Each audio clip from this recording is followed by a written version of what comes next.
جب یہ طے ہو گیا کہ اب 10 سال اردو کو سرکاری زبان بنانے کے لیے پورے ہو گئے ہیں،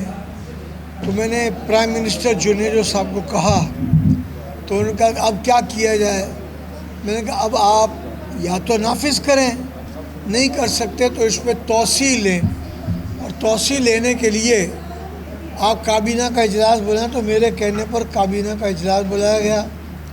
یہ ایشو اٹھا، تو کچھ لوگوں نے جو دوسری زبان بولتے ہیں،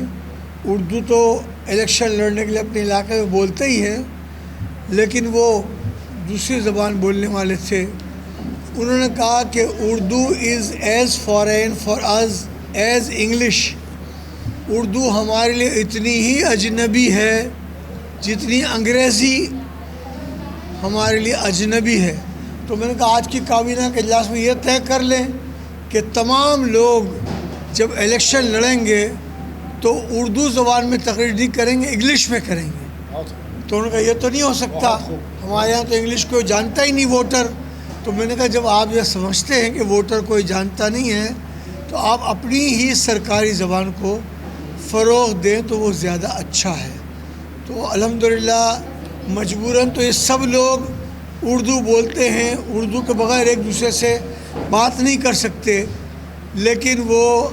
انگریزوں کی غلامی کا حق ادا کرنے کے لیے انگریزی میں بولتے ہیں، اور یہ قابل مذمت ہے۔ بس یہ بات کہنا